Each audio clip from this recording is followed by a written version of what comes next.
गया, लोगों को खिचड़ी प्रसाद बांटा, हमने खिचड़ी प्रोजेक्ट चलाया। एक दिन मेरे गली के पुजारी मंदिर में छोटा से थे, आके कहने लगे भाई साहब रोटी के फांके पड़ गए। उस समय लेबर कार्ड बन रहा था, मैंने कहा पंडित जी वो बनवा लीजिए। कहने लगे नहीं यार हम पूजा करते हैं, ब्राह्मण की योनि, हम झूठ बोल के कार्ड नहीं बनवाएंगे। तो मैंने कहा पंडित जी आप एक काम करो, आप मेरे घर पे आके डेली रामायण पढ़ लो। और बहुत कुछ परिवर्तन हुआ मेरे अंदर। 30 दिन हमने रामायण पाठ किया, बढ़िया से किया, शुद्धता से किया। माँ हर साल एक दिन का कराती थी। उसी दिन मैंने पता किया, ये बात बहुत आती है व्हाट्सएप पे कि साहब मस्जिदों के इमामों को तो तनख्वाह मिलती है पर मंदिर के पुजारियों को नहीं मिलती। राजीव जी हरियाणा से ही हैं, मेरे शहर से ही हैं। उसी दिन मैंने माननीय मुख्यमंत्री जी को पत्र भी लिखा, फ़ोन भी किया, और वो मेरी चिट्ठी है, कहोगे तो व्हाट्सएप पे मंगा दूंगा, मुख्यमंत्री जी के रिकॉर्ड में है।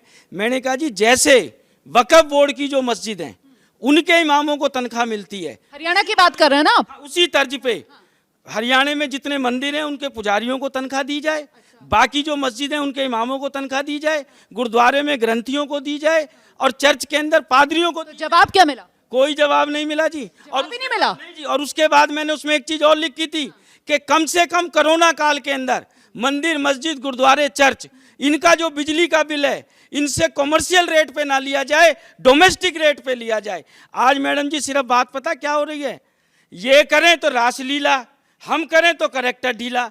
मुझे सर्वश्रेष्ठ विधायक का पुरस्कार मिला, मुझे 1 लाख रुपया मिला। मैं राम भक्त हूँ और मैं दावे से कहता हूँ मेरे से बढ़िया राम जी का भक्त कोई नहीं है। मैंने मुख्यमंत्री जी को चिट्ठी लिख के कहा कि जी मेरे को जो 1 लाख रुपया मिला है, और टीम पंडित जी हमारे पिताजी को समर्पित है, कि जैसे अयोध्या में मंदिर बन रहा है हम उसकी तर्ज पे एक छोटा मॉडल बनाना चाहते हैं, विधानसभा में ऑन रिकॉर्ड का है। कृपया आप हमें जगह दे दें, टीम पंडित जी उस मंदिर का रखरखाव करेगी।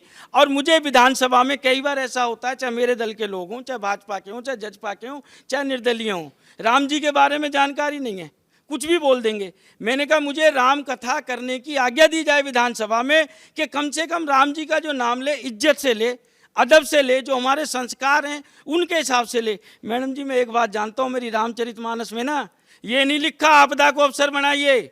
मेरी रामचरितमानस में तो एक छोटी सी चीज लिखी है, जल भर नैन कहत रघुराई, तात करमते निजगत पाई। मतलब जो गिद्ध की जोनी होती है अच्छी जोनी नहीं बताई, गिद्ध का भोजन भी अच्छा नहीं बताया।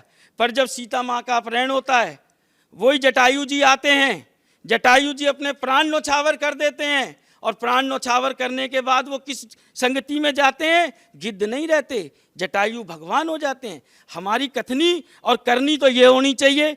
पर कोरोना के अंदर क्या हुआ राजीव भाई अच्छी तरह जानते हैं। राजीव जी बात और ले लो मैडम जी, रामायण की बात ही कर रहा हूं मैं, कि जो नारा आ गया ना देश के एक बहुत बड़े नेता ने कहा आपदा को अवसर बनाओ, आपदा को अवसर बनाओ।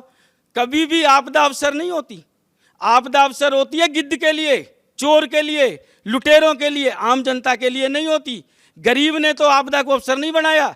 कल मजदूर दिवस है, 1 मई का दिन है, पूंजीपतियों ने आपदा को अवसर बना लिया। 30 दिव्यांग मजदूर थे एक फैक्ट्री में, उसी फैक्ट्री के अंदर वो मजदूर दिव्यांग हुए, मालिक को लगा कि भैया